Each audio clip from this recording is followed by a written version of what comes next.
And then I'm going to share my screen real quickly, and then we will do this little, there's a bunch of names this time. Um, more.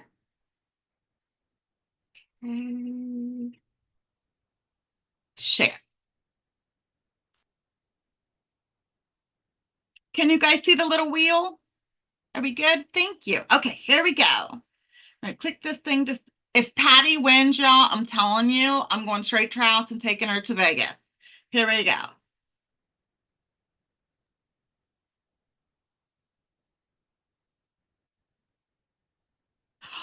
Melissa Lucas, yay! How exciting! Woo! That's so awesome. Yay! That's so cool. So I will DM you after and we'll get your information to send you some book goodies. How fun. Okay. The other announcements are just what I wanted to talk about before we dive in is there are a few little trigger warnings to this book. And I always try to give that before we delve in. That way, in case somebody's viewing this randomly on YouTube and has absolutely no idea. So first, the book that we're covering is The September House, and it's by Carissa Orlando. And the trigger warnings are the first one, I think, is mental illness, domestic abuse, alcoholism, and like death, gore, horror of children is basically where I want to go.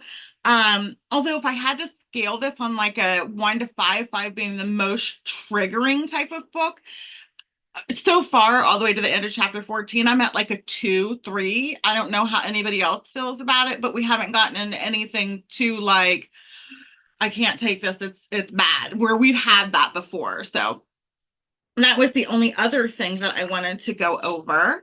And then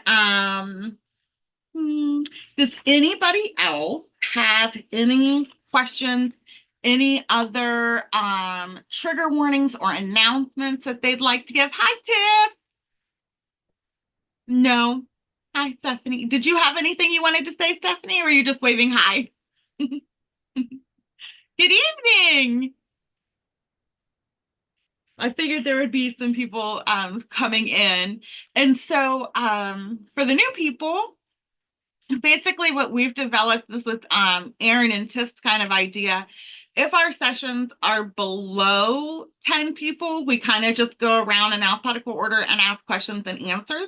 If we top off over 10, then we kind of just have everybody volunteer if they want to answer. And if not, we just keep going. And then you can always say, I don't want to answer. I don't have anything to contribute anytime anyway. So with all that being said, I think we have 7 minutes, but I hate to start without anyone. See if I didn't get to ask you, did you have any announcements, any questions?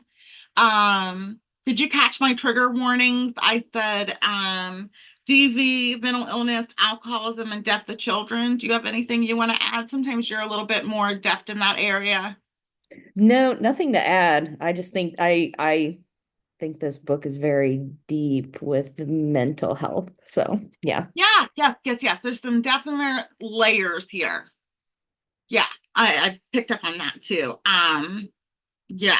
At first I thought it was almost such so much juxtaposition. It was almost comical to me at first, and then as it went further, I was like, oh, okay, I'm seeing it now. So, okay.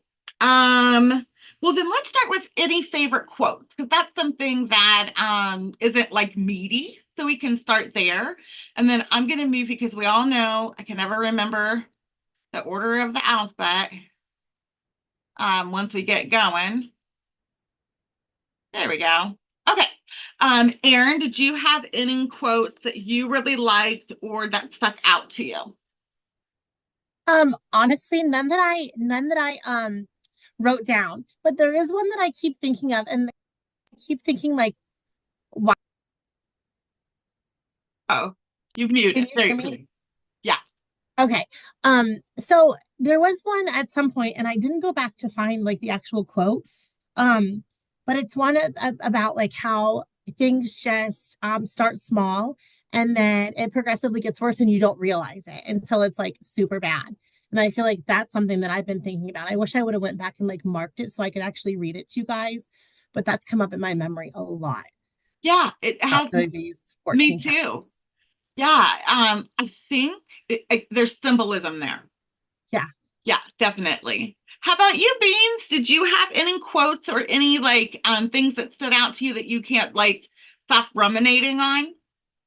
So I was just trying to scroll to it, but it's the quote that the maid always says. It's blurry. Um, but I can't recall offhand the full quote about the devil. I had to look it up as to what it actually meant, and I thought that that was a really cool thing just to add to the book.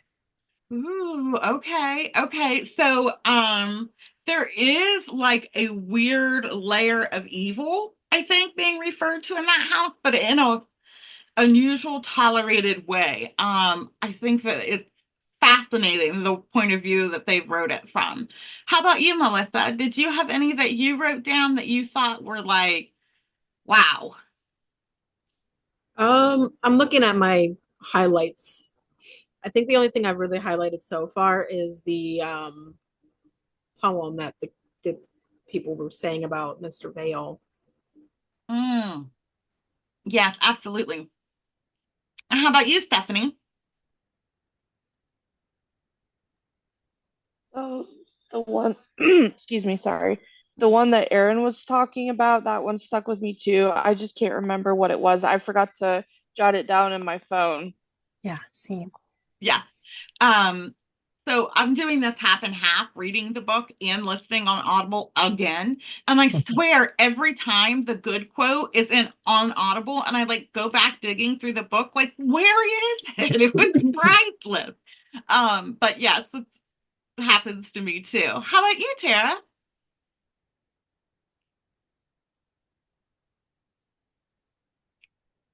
Everybody's first time has a hard time unmuting. It's not just you, so don't worry.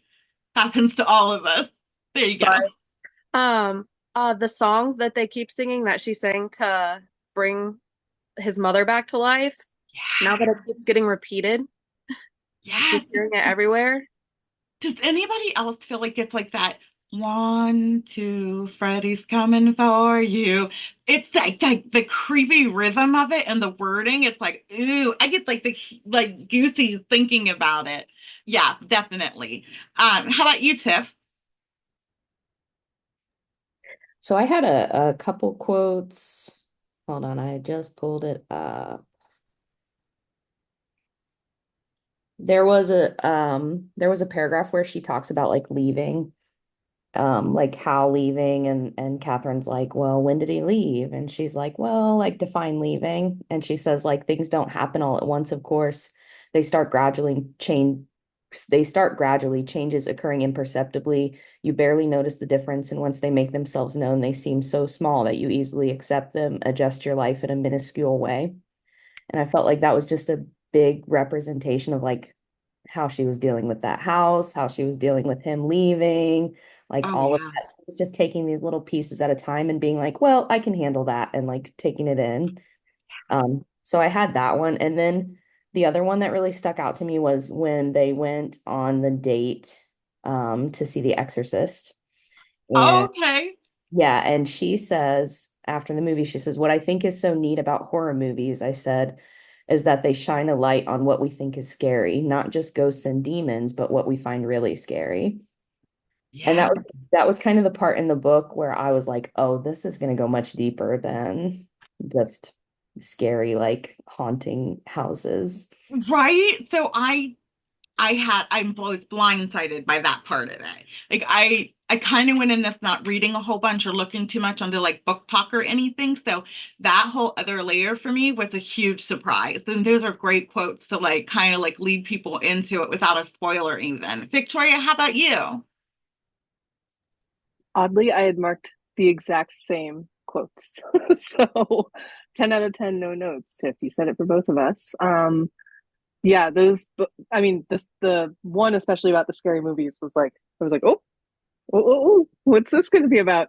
Is it going to turn out like it kind of reminded me of the Babadook, where it's like, okay, sure, it's maybe about the scary, like, guy in the basement, but like, what's also in our basements, everyone, like spiritually. So yeah, that one really struck me, There especially. are, there's something about it that you can feel that there's like the way that she tries to make everything okay. She almost puts a spin of humor on it.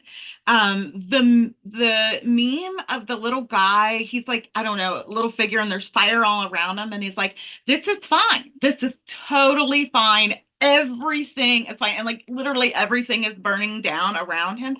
That's what Margaret reminds me of. And I kind of been guilty of that myself. But my favorite thing that she basically said is that anything's survivable as long as you follow the rules. And it's like, whose rules?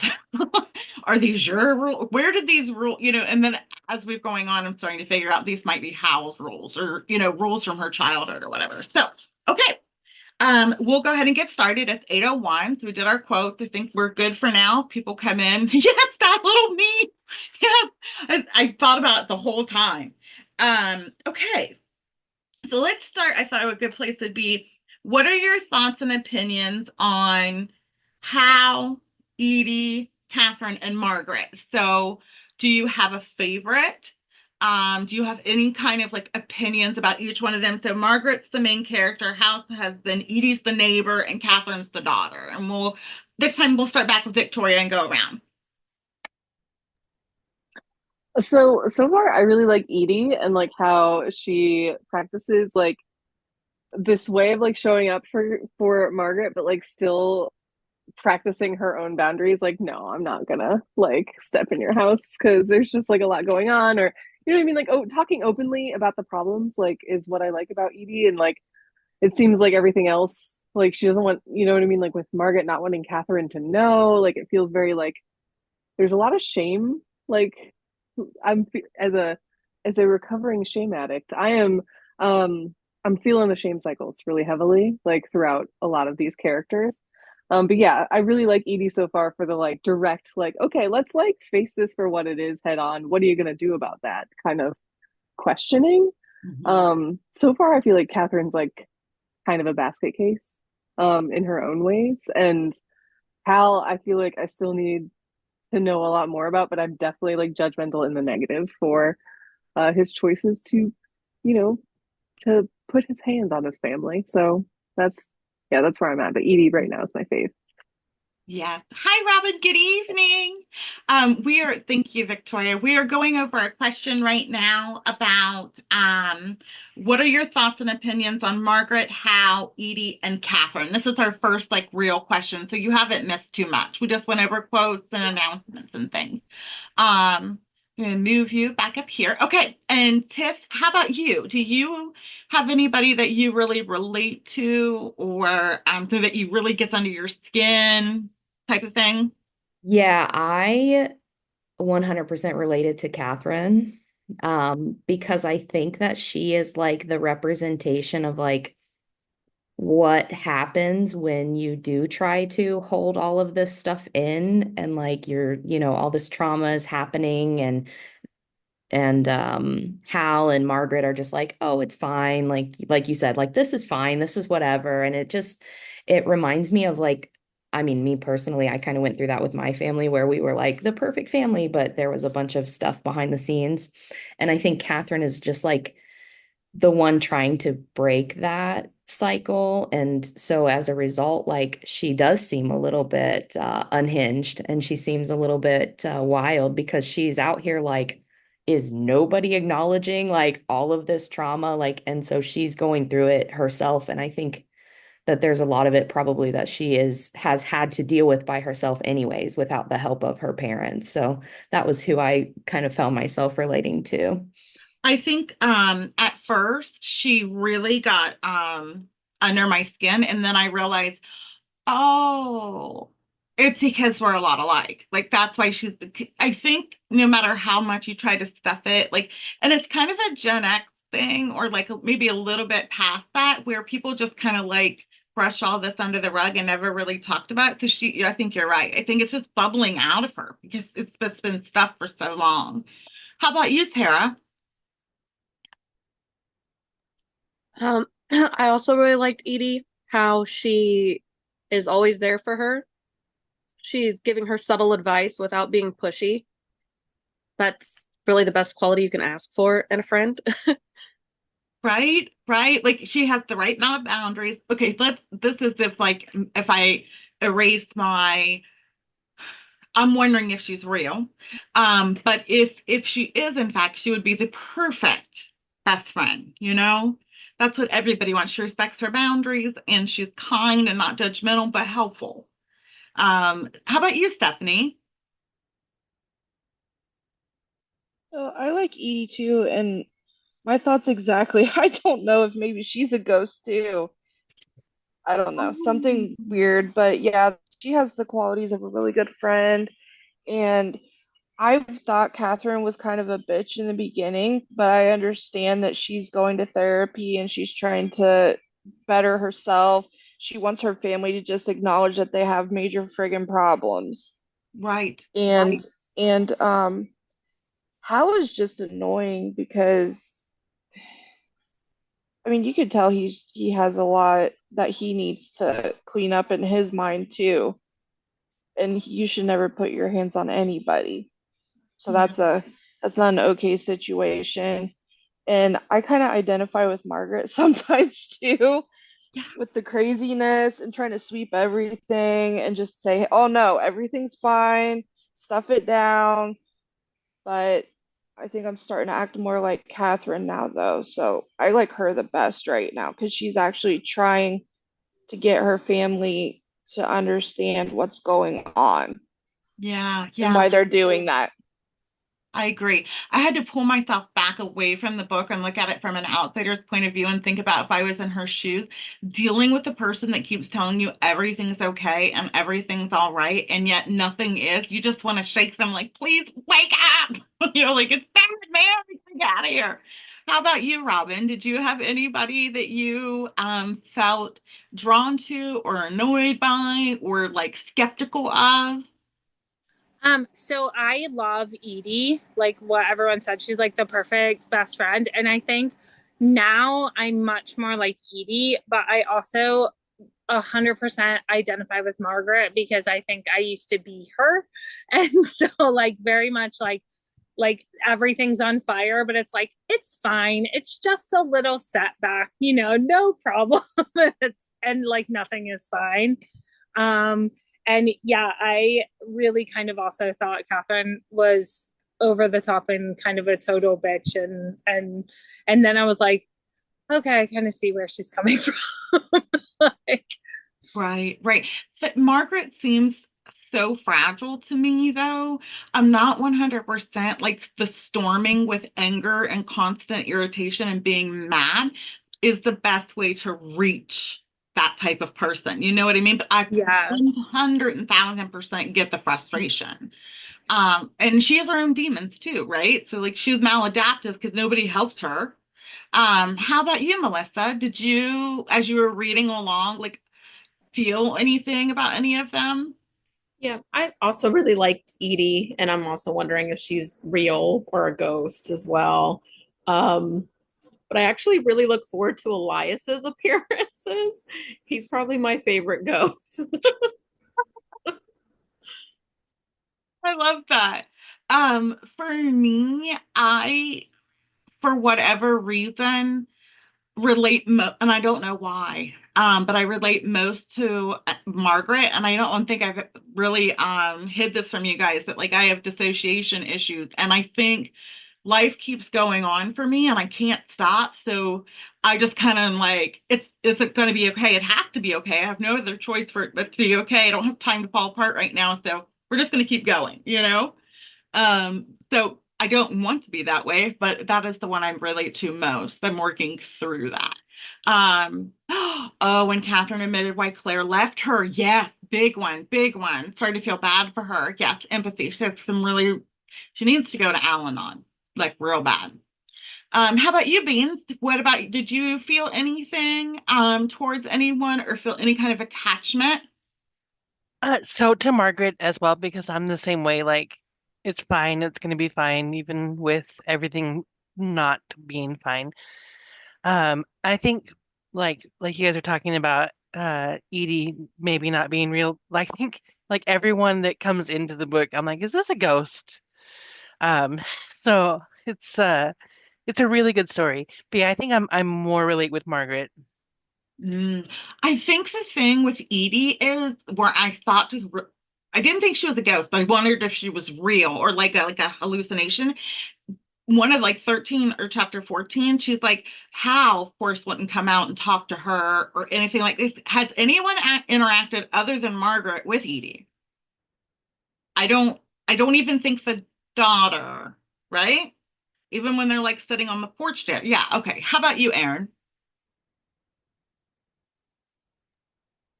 Um, so for me, my favorite character is probably Edie as well. I especially like for some reason that at the beginning they thought like she was overbearing and nosy, and then she became like her best friend. I actually, it didn't even dawn on me that she may not be real until listening to you guys. And then I'm like, oh yeah, that makes sense. Because like you said, Hal didn't talk to her. But I'm wondering like the more that I read it, the more like I was wondering, she told Edie about these pranksters and these other things in her house, but like how did she just like believe her that it's happening? She was just like, oh, you're going through so much. Like I feel like if someone told me that, even though I do believe in the paranormal, I would think like, maybe prove it to me. Or like, I need something. I can't just like hear you say that it's real and like believe you 100%. Anyway, the character that makes me scratch my head the most is Margaret. Like, I am so confused by her. You're right, she is in this world where like everything's fine. And I feel like though she's just like fluttering around and like not really like I don't know. I don't know how to explain it. Like I feel like what I keep thinking to myself is like, how is she even taking care of herself? I don't feel like if she had Francesca, would she even feed herself? Like, how is she paying her bills? Because I just feel like she doesn't have a grasp on reality. I don't know. No, And no, that's it's very not apparent. just yeah, it's not just about her seeing these ghosts and these pranksters because even then, if they weren't in the picture, like I still feel like how would she take care of herself? Because I don't feel like she could. I don't know. I just don't feel like she's a strong person. Maybe. I don't know if that makes any sense.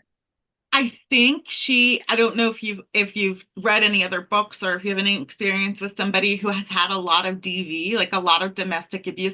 I think because they said that she moved around a lot in her childhood. She never had a permanent home. And she even said that there's a history of mental illness in her family. Edie says that to her in like chapter 13 or 14, like, oh, she calls her crazy or something. And then she was like, that wasn't very nice because of the history of my family. Yeah. I think this is classic DV recovery behavior. This is kind of like you almost get into like a Stockholm, like you're delusional to survive. I think that's where she's at, but I'm not 100%. She could just be psychotic. This whole thing could just be her psychosis. Yeah. Right.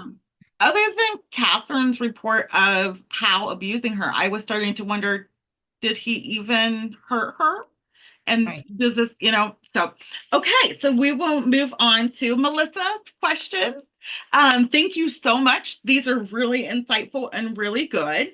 The first one is if the house is most active in September and mostly manageable the rest of the year, and it's her dream house, and she's moved around her whole life, would you stay? And Aaron, we'll start with you. Would you September is very extreme. We have to really point that out here. But the rest of the time is okay. So would you move?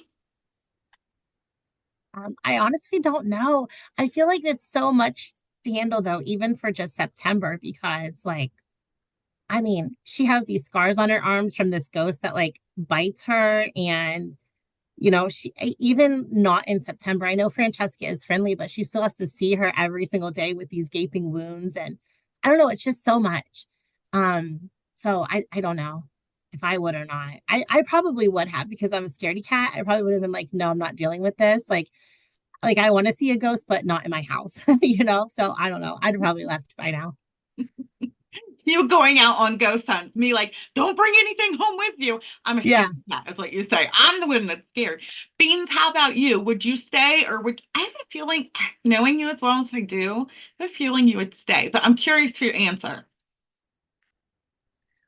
So I think like I'd want to, but there's the element of violence, and I think that that might be enough for me not to. So Yeah. I think probably no. I'm proud of you. Um, I would get the moment the wall started bleeding, I'd have to get out of Dodge. There's just no way. I mean, like I'm talking shirt on my back, money in my purse, we rolling out. Like forget everything. No, we're not doing that. Melissa, how about you? No, I'm definitely the same. I have such a fear of ghosts. I think if I just saw like a glimpse of something weird, I'm like, I'm out. I'm not staying here. I will sleep on a bench in the park before I stay in here any longer. Right, right. Especially they have the there's just so many after the priest like can't get rid of the demons and stuff and he has to keep coming back. It's like at what point do you need to be told like this house is just not cooperating? Robin, would you like to comment now or do you want us to come back to you? I know you're nursing. You're fine. I can comment now. Oh, cool. So I think the thing that got me was when she was when she talks about Angelica's friends and like I think it was Julian, like his intestines fall out on the floor. That was a point at which I was like, yeah, I think that point would be the point where I would go, nope, gotta go. Like, and she just like cleans it up, and I was like, I don't think I could stay at that point. Like the blood in the walls, actually, I was like, okay, I don't know if I could deal with that. But we got to that part, I was like, no, no, no. So I think I'd be gone. I absolutely. Good evening, Udi. It's so nice to see your pretty face. I'm so glad you're here. We are working on one question now that Melissa had submitted, and it's basically, even though the house is really bad in September, it's okay for the rest of the year. Would you stay or would you go? And we would probably be right at you if you're ready to answer now. I am so sorry for the lateness. It's lovely to see all of you. Hope you guys are great. I missed you guys so much. Oh, missed you too. As for the house, I would probably stay, especially if it was my dream house. I feel like I could be Margaret, to be honest, and follow the rules, and it's my dream house, and it's just like, fuck you, I'm staying. You know, uh this is my home. And I would definitely try and figure it out. Yeah. I think I would probably honestly not stay in the house during September. I would be like, hey, what's up, Catherine? Can I come stay with you? I haven't seen you in a year. You know, I'd like to visit you for a month. Don't worry, I'll go out and, explore and stuff. That would be my perspective, 10%. That's a really excellent point. How come Edie's not inviting her over for September? Or yeah, even yeah, her best friend, exactly. Yeah, I didn't even think about it. This is interesting. I'm wondering, I have a little thing. I'm wondering if he's a ghost too. Like if maybe everybody's kind of around, just because of like all the different names and stuff like that. It's kind of giving me that vibe right there. That's my prediction for this book, is that maybe that will count. It's not just the house. So, Uh-huh. You're right on the same page with all of us. We're all wondering okay, the cool. same thing. Awesome. Yeah. Stephanie even said that. So I think she was a hallucination. Stephanie thought that she, might be a ghost. At this point, we're not sure. Stephanie, how about you? Would you stay or would you go? No, I could not stay. I could not. That's just too much. I mean, the fact that Elias is biting, and when you walk through one of them, you experience their death. Nope. Mm-mm. And the Mm-mm. blood dripping out on the walls. Nope. I definitely would not do that. I would be out the first day. I can't deal without not having sleep, so that's another reason I couldn't do it. Does anybody else find that it's interesting that while she's sleeping, she hears them like, Margaret, help us, Mark. But Hal doesn't hear it and Catherine doesn't hear it. Has anybody picked up on that yet? I mean, I know she did drug Catherine, but she was there and they were. I'm just curious if anybody else is hearing that. How about you, Tara? Would you leave or would you stay? I cannot, blood makes me pass out, all that. I'd have to get out. Yeah. One Yeah. look anybody's face and I'd be a goner. Me too. I'm telling you, like, I would not get my things. I'd be afraid of possessions and items. Like, no, me and my what's on me is gone. How about you, Tiff?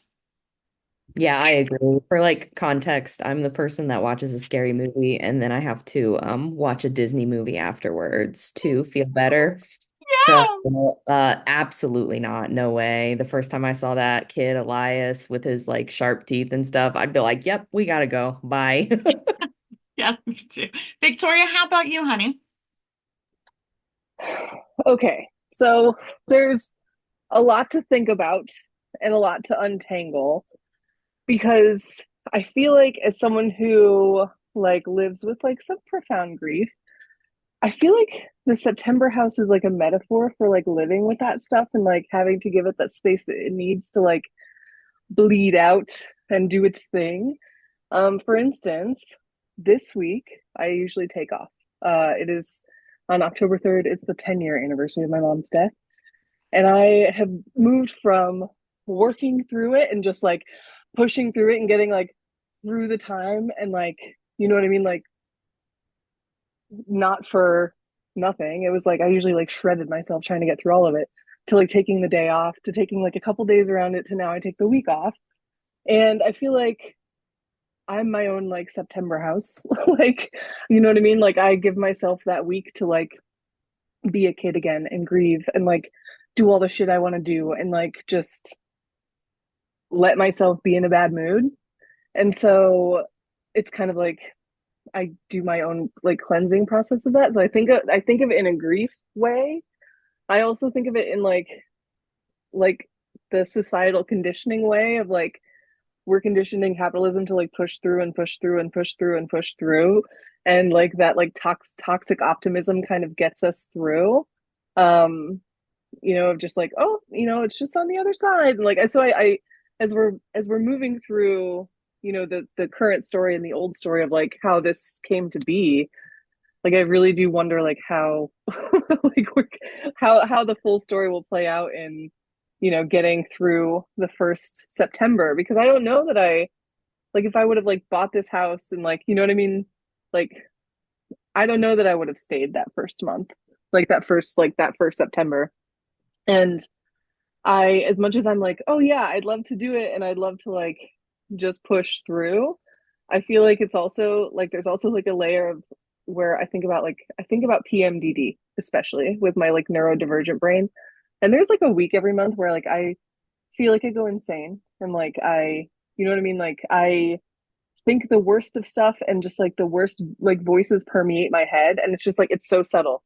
It's like I wouldn't have noticed its onset if I didn't pay attention to the calendar and to like my cycles, right? So Yeah. like I just think of it like in the sense of like the crate like people don't know that they're in, like, you know what I mean, like the madness until it's like you're able to step out of it and like be like, oh, okay, like that was wild.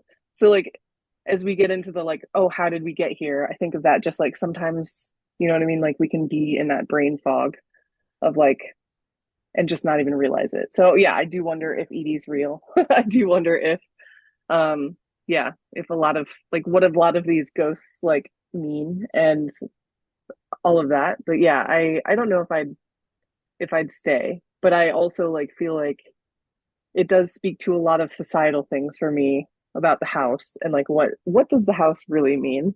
Yeah. Um that Yeah. gets me fascinated. I Sorry, almost long-winded response. I really like what you said, and I think you're really starting to scratch the surface. I almost wondered, are each one of these ghosts or what I would consider demons outside of the Frederica, um, Are these her demons?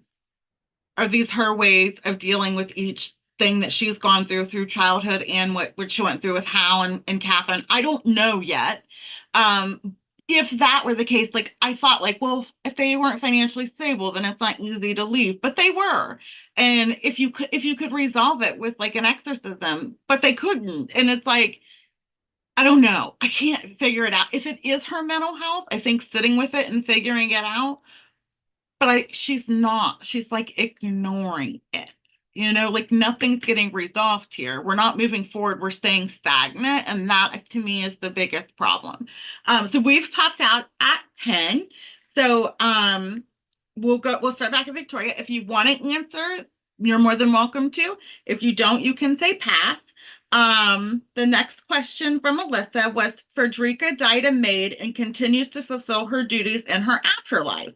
If you were sadly to pass at your job, do you think you would continue to do the work? Let me tell you right now, if I die working for my job I have right now, I've gone to hell. I'm in hell, send somebody down to get me. No, no. But Victoria, do you have an answer? I'm right there in hell with you, Billy. That's all I gotta say. I'm taking this week off, right? Friday before I am off, I had one customer who was mad. I don't know what they're mad about. Their order literally shipped a day early, spammed us 250 times, and tagged the CEO each time. And that was me that I had to deal with that every single time. 250 emails. And truly, like, she was just mad that we didn't give her money off for her order shipping early. Truly, if I died and had to do that forever, I would want to die again. Aaron I want and to die again. Completely understand. The entire universe is just real big pissed off all the time, nonstop, 24/7. Everybody's mad about things that aren't supposed to be mad about. It's real weird. It's real, real weird. I mean, you could tell them you're giving them $100 discount and they still hate you. How about you? And Tiff, you have a wonderful job. Are you still there? We can come back to Tiff. Tara, how about you? So I actually take care of my grandpa. He has dementia. Oh. So I have to say that if I were to pass away, like taking care of him, I would probably keep doing it. But when it comes to possibly caring for somebody else, I can't say I'd want to go with it. Oh my gosh. I did that with my grandma and grandpa, and my wife did the same. And my grandma had dementia, and her grandpa did. So I know how hard that is, and I commend you. I would have kept doing it too. It was a joy to be able to be there for them. How about you, Stephanie? So I love my job, but I think it'd be kind of awkward for the patients if I stuck around. I mean, I guess it would weed out who really is in pain and who isn't, because they would be wondering why I'm there. But Yeah. I mean, uh, I guess I could. It might bring a little joy, but if I have to look like what I looked like when I died, depending on what happened, I don't know. That's a good question, though. Yeah, yes, absolutely. I thought so too. And Tiff, are you ready to answer yet? Okay. Robin, how about you? So I own a dance studio.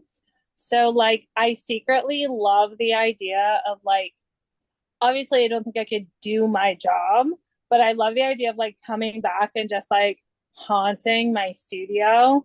Like like how much fun would that be? Just like knocking stuff off the walls and like just, just being like an actual prankster. I think yeah, I think that's going to be my death goal now. Yeah. How about you, Udi? That makes me giggle because my mom would always tell my dad, like, you killed me, I'm gonna haunt your ass. I don't know if I could with my old job. It would probably be hell, to be honest. Just constantly, yeah, no, I wouldn't want to. And like how Stephanie said, depending on which way I look, I mean, but I like the aspect of the prankster. I could be a prankster because that's definitely my personality. Yeah. Yeah, absolutely. Oh, Tiff, there you are. You're the only person I think in this group, other than Melissa, because I don't know what she does, that may want to continue doing the kind of job you do in the afterlife. Because you do an amazing job and really love it. Yeah, I was right. Yeah, I agree. I always tell people like they're like, "Well, what if you win the lottery one day?" And I was like, "Yeah, that'd be cool, but I'd probably still come back to work." Oh, Uh, yeah, I would definitely be working in the afterlife, I'm sure. your As ultimate goals. That's yeah. what we all dream of. That's so cool. Melissa, this is your question. So it makes me really think like either you love your job or you loathe it. Um, okay, yeah, I love my job. I work in an emergency department and I do mental health evaluations. I'm a mental health social worker in an ER. So if it wouldn't trigger my patients, again, depending on what I would look like, I absolutely would still continue to be there for them and help them through their crisis. But if I couldn't, I think I would help my nurses. Like, oh, you need ice water for a patient? Let me just float on over and get that for you. Oh my gosh. Wow. So you kind of remind me of the woman in the first Beetlejuice movie where they come in and she's like registering people as they come into purgatory. That would be like, okay, why did you get here? What's going on with you? Let's triage you. Yep, I'll be Um, triage. Beans, I'm thinking you're probably in the same boat as me and Aaron of a big hell no, but I'm curious. I'd like to haunt my employer if that were possible, but perform the aspects of my job, absolutely not. I know. Go back to haunt all the mean callers. How about you, Aaron? Yeah, that's the only thing that I would do. I would get an immense amount of joy out of coming back and getting a list of all the customers that were mean to me and then going to haunt them. Yeah, yeah, absolutely. Okay, so I have a question for everyone, and you can either thumbs up or thumbs down this one, so it doesn't have to take up a whole lot of time. Do you, if the ghosts are legit, okay, so let's say they're real, do you think they're stuck in purgatory, or like they can't pass on because of the trauma that happened to them in the house? Like, why haven't their bodies gone on to the next dimension? So, do you think they're stuck, or do you think they choose to stay? So if they're stuck, we're hands up. If they choose to stay, we're thumbs down. Okay, I think they're stuck too. Okay, okay. I think that's like a real thing. I think it happens to people. Okay.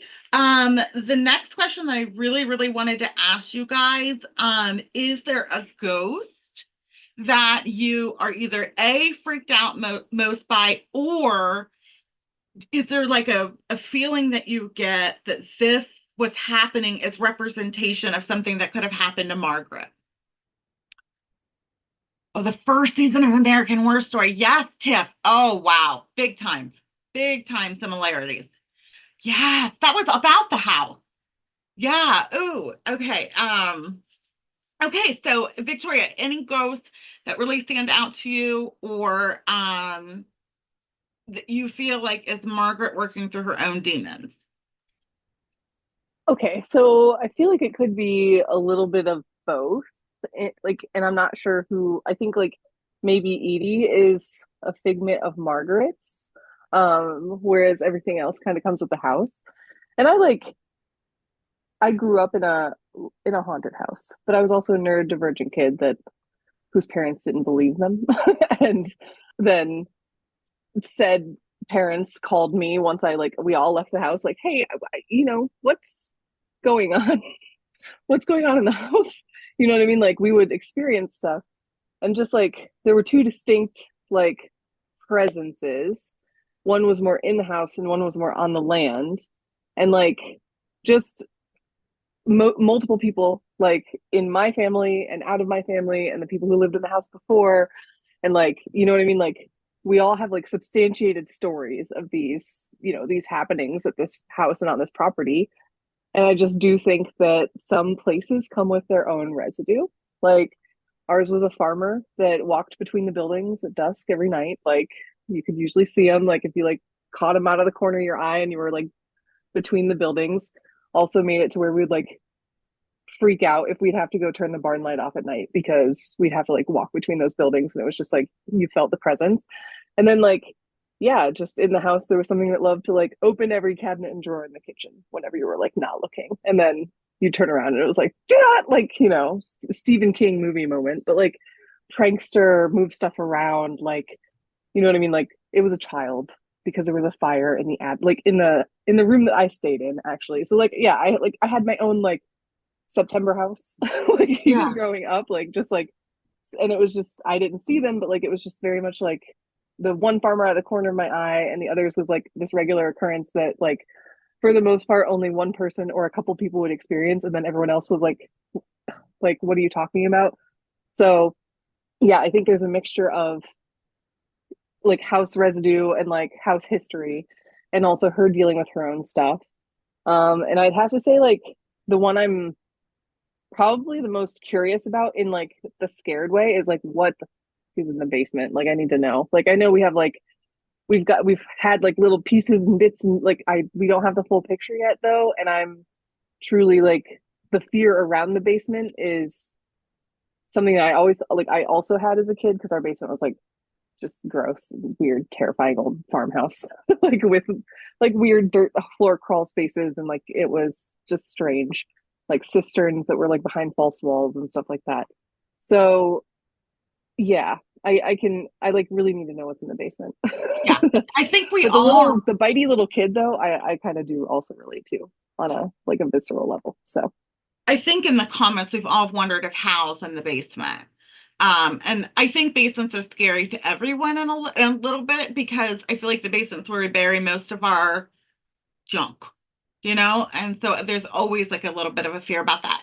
Tiff, was there anything, any symbolism, which I think you're picking up on, with the ghosts or any of them that you were like, ooh, this is trying to give us a message, or you felt some type of way? It sort of feels to me like we're kind of peeling layers back and we're getting closer to like, I don't know. I like this Mr. Vale in the basement. I'm wondering if like that is symbolic for like some major traumatic event that happened to her. Mhm. That's kind of how I'm feeling. Like it's just like the way the book has been reading is like it starts off fairly easygoing. You know, you get Frederica and you're like, oh, okay, you know, these ghosts aren't all that bad. And then there's Elias doing his little biting thing. And but like it feels like as we are moving closer, like I don't know. I want to know for sure, but I'm wondering if it's representative of like some big traumatic event that she experienced. Yeah, I'm wondering too. How about you, Tara? Was there anything that like really hit you in the feels? Like, ooh, this is symbolic, or this one is like really bad for me, like it really affected you in any way? The one thing that just stuck out to me was when she was talking about Elias, and she said that, you know, you're fine if you just don't get near him. He doesn't like people in his personal space, and who does? Like, she kind of pretty much was like, well, I don't like people in my personal space either. Back up and Yeah, I'll leave you alone. yeah, yeah, I can see that. I definitely can. How about you, Stephanie? Like everybody else, I'm curious about Mr. Vale Mhm. and why in the town, unless she's hallucinating all this about them saying he's down there when she's going to hotel, but there's something about he's down there, and I'm starting to wonder also like Tiff and you if it's some kind of trauma that's going on that Yeah, she's had because you bury down your deepest traumas and that you would quote unquote put that in the basement. yeah. You bring up a really good point that we haven't touched on yet is that when her and Catherine go out into the town, into these different bars and hotels looking for Hal, she's hearing the same messages that she hears in the house. And so she keeps having to like look at things, and like everyone keeps telling her she's looking unwell. All of this is starting to sound very similar to like a psychotic break of some sort. Something definitely is not matching up for me. So either this whole town is haunted or old girl is haunted. It's like I can't figure out which one it is.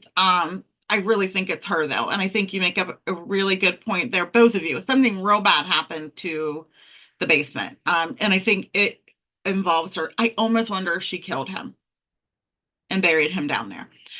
Robin, how about you? Any of the ghosts or any of the house happenings really hit you like, ooh, I got bad feelings here? Well, like what you just said about like, so I was gonna say about when she starts going out in the town, and so I was, it made me start to think about there's like another. I could not tell you what it is off the top of my head, but there's another book where the main character keeps running into all these things that are like quote unquote coincidences, but it's because she's not sleeping. And so it made me think like, what if all of this stuff that's actually happening in September isn't really happening, but she's just like something maybe happened in September, and then every September she starts not sleeping, and so she is like actually manifesting all of this stuff herself because of like this chronic no sleep thing. Wow. Like when Victoria was talking about like the whole grief process, like maybe something did happen to her and this is just like her kind of reaction. And then the more she doesn't sleep, the more quote unquote stuff is happening. And now that Catherine's there, it's kind of triggered it more. So now this other stuff is happening, but it's not really happening. It's just her brain kind of with her lack of sleep. I don't know. That's kind of where I went with it. On point. That is so on point. That is such an integral part. Like there's a hierarchy of needs and sleep is like right at the top for like mental stability. You're right. You bring up a really good point. And that was one of the reasons I kept saying she looked like crap. He hadn't slept. So thank you. Robin, you might really be onto something. Especially as someone with an infant and a toddler who currently feels like she's on a daily psychotic break with no sleep. Oh my gosh. Yeah. So it's something that really stuck out to you. Like I feel this when I'm tired. I get kind of, like things get weird feeling your perception. How about you, Udi? Was there anything that like really struck you that you felt was like, okay, this house is trying to give me this message? Definitely the Mr. Vale thing and like how they keep saying he's down there, and definitely how the whole town was just like, he's down there, he's down there. When they were going around and saying and looking at the hotels and stuff, looking for the father. And then it also, with her daughter bringing up the past, and she kept saying like, hey, I protected you from that. So I'm wondering if maybe that has something to do with the psychotic break that she could be having and seeing. I kind of thought, you know how you guys were talking about Elias and the way like you stay out of his personal space, and as long as you stay away from him, he doesn't harm you. That might have been the same way she was with Hal. Yeah, exactly. And Yeah, like the rule. And like all the ghosts avoid Hal.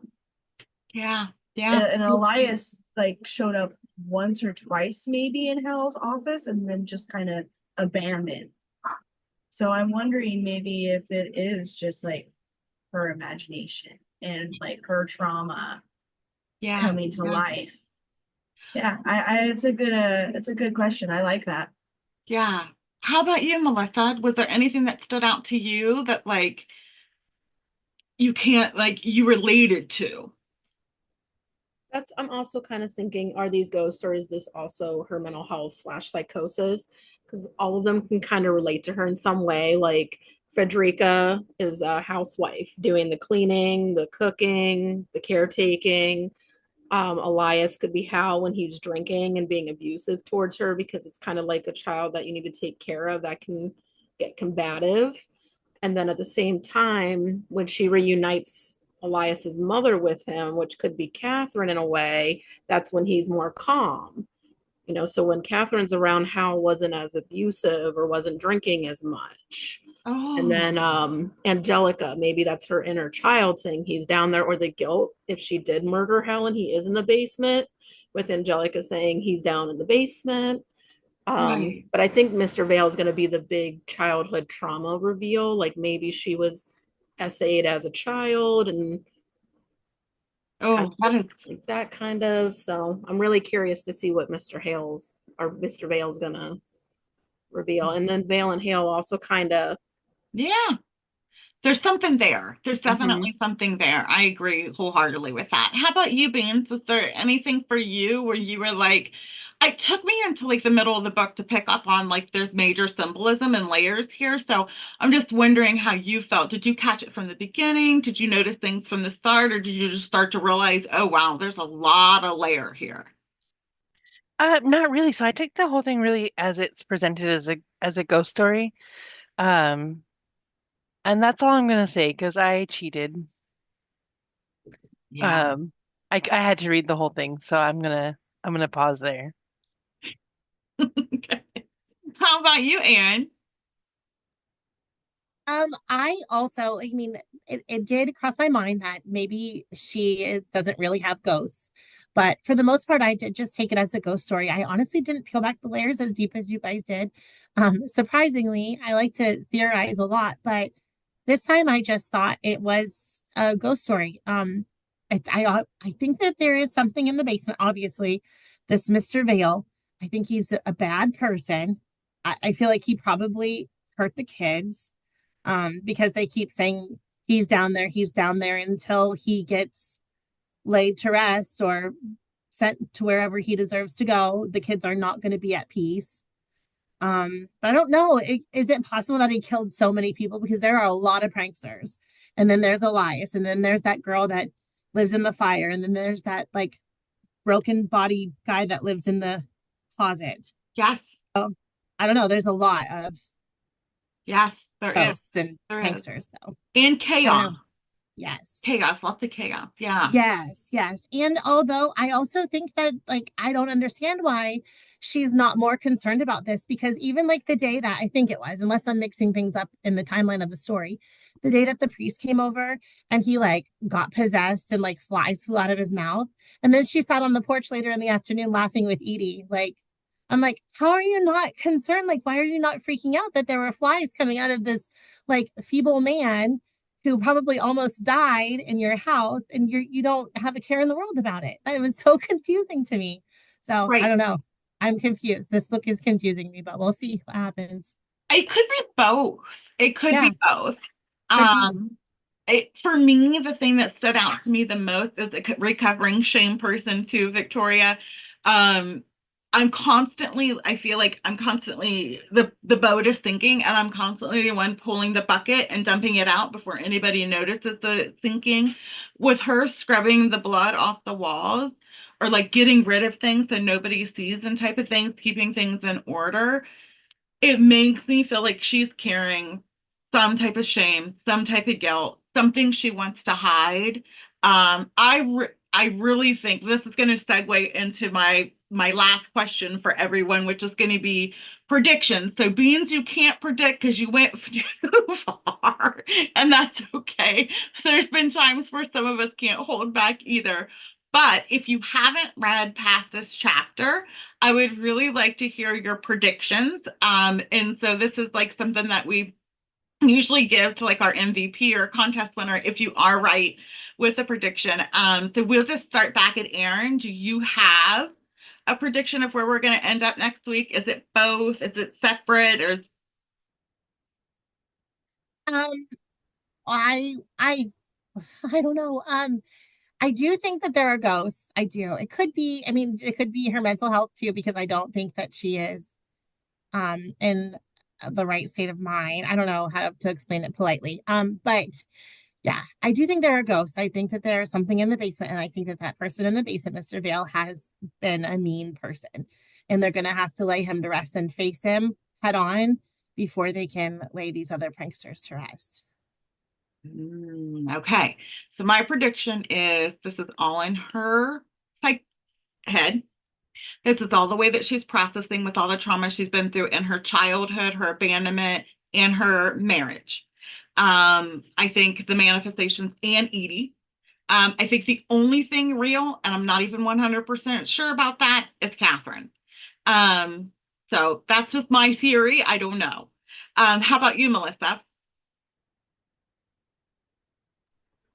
I agree. I think she's going through a psychotic break, and maybe Hal did start drinking again, and they got into an altercation, and she murdered him, put him in the basement. And now Catherine's looking for her. But I think it's kind of like the Edgar Allan Poe poem, she's starting to see blood on the walls because she murdered him, maybe with an axe, because that's what Frederica has. So I think it's just all manifesting. Yeah, yeah. Well, if you know, most of the time people who have been guilty of something, feel guilty of something, they do weird stuff to distract themselves. So you know how like Frederica moves stuff around, keeps her busy work. That was another thing that made me feel like something bad happened. How about you, Udi? Do you have any kind of thoughts on it? Well, I love all of your guys' thoughts so far, so it's definitely made me think. But I think deep in my gut that there are ghosts, and that because when they sold them the house, even the realtor was like, "Hey, I gotta let you know, like there was deaths," but they didn't really care because this was their quote unquote dream home. And so when that first September come around, I think that it just like showed them like, hey, hi, I'm here. Like we're here. We really are haunted. And I think maybe as the years progress, the longer you stay in there, possibly it gets worse, like something else gets added on. So it like Edie could be a ghost, like maybe the whole thing is haunted. I'm hoping that's my prediction. That would be so cool if Maybe just the like the ghost. whole town was haunted and they're all related somehow, and she actually does have to figure it out. Yeah, well, they say the more presence you have around paranormal, the more it can affect your mental Exactly. perceptions. I think that's an interesting way of So thinking. that's my theory. Yeah, I That's like my that. I like that. How about you, Robin? Did you have any gut feeling? Well, see, now I've listened to all of you. And so I'm like, oh, I don't know. So I was wondering if it was possible that something actually happened to Catherine, and Catherine is the one that she is manifesting. And so maybe like when they were younger, just because of all of this stuff, like I protected you from this, and um, that maybe something happened to her, and that's what we're gonna find out. And so maybe she doesn't really come back in real life. She is like I don't know, the manifestation of Margaret's guilt. I think there are ghosts as well, same things, but um but I wonder if this like escalation is like, is Margaret's guilt and shame and stuff, and so that's where it's going. Also, did she not like did the guy not come out of the basement? I was actually just like flipping through the book trying to see that, but did he not come out of the He basement because did left the door open? Okay, I just wanted to make sure. one time, right? He chased her and she ran Yeah, out the door. Okay. like she came Yeah. home, she came back and Catherine had like opened the door or something. Yeah. So okay, Yeah. I was making sure I wasn't crazy. No, no, no. There's so many activities of these ghosts. It was like, wait, is that the bad dude from the basement or somebody else? The new one. I get it completely. I had to go back. Uh, how about you, Stephanie? Do you have any predictions or any gut feelings? So I think that there are ghosts just because the realtor had to disclose it. But I don't think Catherine's a ghost because people in the bar were able to see her, and that bartender was, trying to make eyes at her and everything. But I do think it does have to do with Margaret's traumas that she's been through, and she's going into psychosis. I really think that's what it is, but I don't know how far the ghost thing goes, but I think that Mr. Vale has something to do with Hal. I Mhm. think I think Margaret did murder her husband because she's all nonchalant about him leaving. Not mad. I would be so mad if somebody left me with all these dead birds in my backyard and all this blood on my walls. So get your ass back here and clean these walls. Sarah, how about you? So I definitely agree with Stephanie. I feel like there's real ghosts, but I also feel like part of it's Margaret. Like I do feel like she snapped and she killed Hal. And like everything in September, it just caused her to snap, and that's why she's just so nonchalant about everything. I wonder if it would have been a different couple that wasn't so, fighting and icky and so much trauma themselves, if the house wouldn't have erupted like with a ghost. If they are, and if that is real, maybe their tumultuous relationship erupted all this icky stuff or made it worse. How about you, Tip? I feel like we're probably on the path to like a huge confrontation slash eruption between Catherine and Margaret. Like you can just kind of tell it's building up there. I do think that the ghosts are real. Um, I don't know. I don't know. I'm kind of in a place where I'm like, should I go this deep into it or am I reading too much into this? Is it just ghosts? Is it like an allegory for something else? I don't know. So, but I do think that like somehow I feel like the plot is probably going to reach us a turning point with maybe a confrontation between those two. I think so too. I do want to give you props for picking a book that had a queer relationship in it. I love that. So thank you. And I also feel the same way. I have to pull myself back. Like, you don't have to psychoanalyze and therapize everything. This could just be ghost Billy.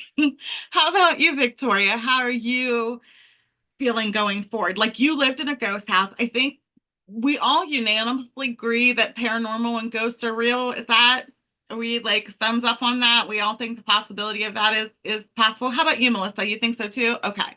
All right. So, Victoria, what do you think? Do you think that it's both, or you think it's just one or the other? I love y'all's brains because you do a good job of saying it for me before I can say it, so I like can formulate the words a little bit better.